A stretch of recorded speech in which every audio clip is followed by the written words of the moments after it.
Assalamualaikum warahmatullahi wabarakatuh. Salam dan bahagia. Di video kali ini izinkan saya menyampaikan tentang pembelajaran berdiferensiasi.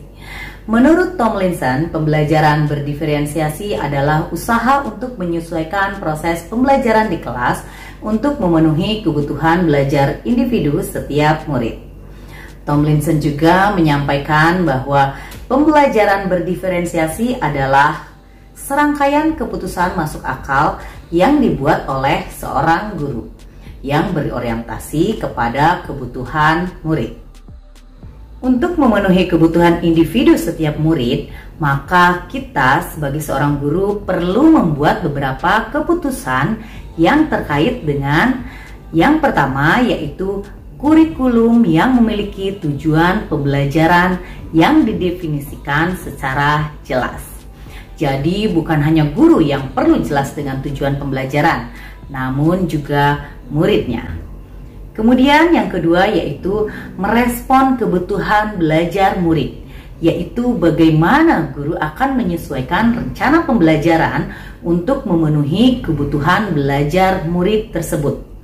Misalnya, apakah ia perlu menggunakan sumber yang berbeda, cara yang berbeda, dan penugasan serta penilaian yang berbeda. Yang ketiga yaitu menciptakan lingkungan belajar yang mengundang murid untuk belajar dan bekerja keras mencapai tujuan belajar yang tinggi. Kemudian juga memastikan setiap murid di kelasnya tahu bahwa akan selalu ada dukungan untuk mereka di sepanjang prosesnya.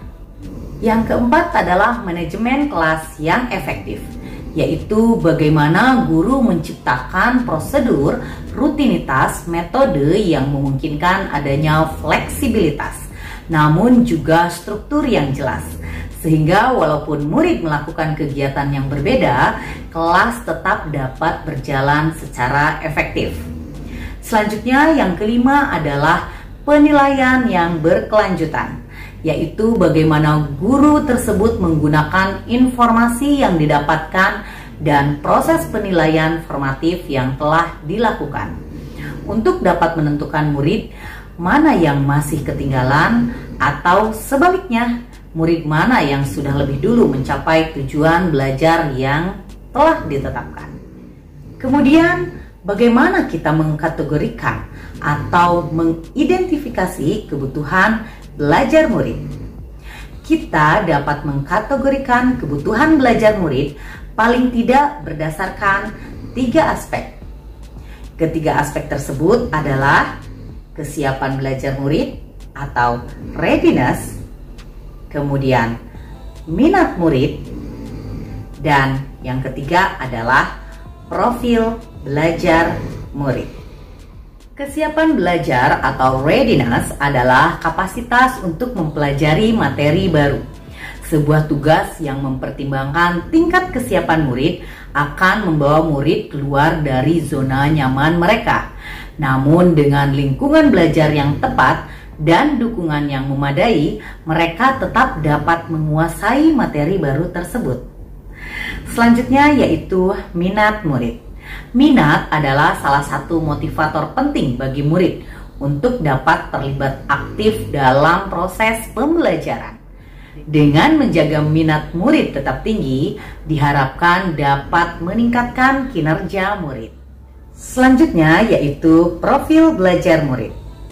Profil belajar murid terkait dengan banyak faktor. Profil belajar murid ini merupakan pendekatan yang disukai murid untuk belajar, yang dipengaruhi oleh gaya berpikir, kecerdasan, budaya, latar belakang, jenis kelamin, dan lain sebagainya. Tujuan dari pemetaan kebutuhan belajar murid berdasarkan profil belajar adalah untuk memberikan kesempatan kepada murid untuk belajar secara natural dan efisien. Selanjutnya yaitu bagaimana strategi seorang guru dalam mendiferensiasi pembelajaran. Yang pertama yaitu berdasarkan konten. Yang kedua yaitu berdasarkan proses. Dan yang ketiga yaitu berdasarkan produk. Konten materi.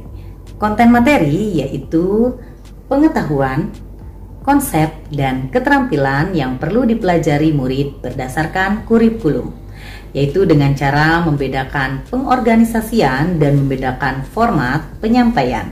Seperti misalkan pada materi teks deskriptif mata pelajaran bahasa Inggris.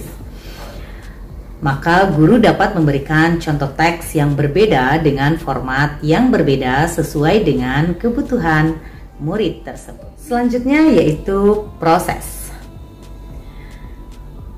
Proses yaitu kegiatan yang memungkinkan murid berlatih dan memahami konten dengan cara membedakan proses yang dijalani oleh murid.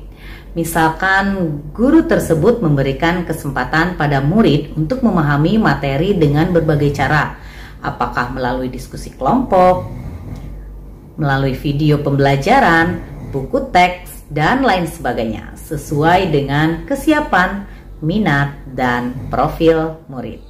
Yang berikutnya yaitu produk. Produk yaitu bukti yang menunjukkan apa yang murid telah pahami dengan cara yaitu membedakan dan memodifikasi produk sebagai hasil belajar murid, hasil latihan dan pengembangan apa yang telah dipelajari. Sebagai contoh, murid dapat mengumpulkan atau menuangkan tugasnya dalam bentuk video, poster, dan karya lainnya sesuai kesiapan, minat, dan profil murid tersebut. Pembelajaran berdiferensiasi dapat memenuhi kebutuhan belajar murid dan tentu saja akan dapat membantu mencapai hasil belajar murid dengan optimal. Pembelajaran berdiferensiasi adalah pembelajaran untuk mendukung semua murid di kelas kita, sehingga murid merasa bahagia dan merdeka dalam belajar. Seperti yang telah dijelaskan pada modul sebelumnya bahwa menurut Ki Hajar Dewantara, belajar merdeka itu berarti merdeka atas diri sendiri. Minat dan bakat murid itu harus merdeka untuk berkembang seluas mungkin. Konsep tersebut yang dibawa Ki Hajar Dewantara bagi bangsa ini dengan harapan tak digerus oleh perkembangan zaman, serta menjadi cetak biru dalam membangun pendidikan Indonesia. Ki Hajar Dewantara juga menyampaikan dalam semboyannya Tuturi Handayani bahwa seorang guru menghargai dan mendorong potensi yang dimiliki murid. Maka guru harus bisa melihat keberagaman seperti tingkat intelektual, bakat, potensi, minat, motivasi belajar, kemampuan sosial, emosi, gaya belajar, kecepatan belajar, kebutuhan khusus, latar belakang budaya, norma, nilai, atau lingkungan murid yang dimiliki murid tersebut. Demikianlah kesimpulan tentang pembelajaran berdiferensiasi beserta penerapan yang dapat dilakukan oleh guru dan murid di kelas. Terima kasih, saya Rini Setianingsih dari SMA Negeri 1 Ciruas, calon guru penggerak angkatan 4 dari Kabupaten Serang. Wassalamualaikum warahmatullahi wabarakatuh. Salam guru penggerak.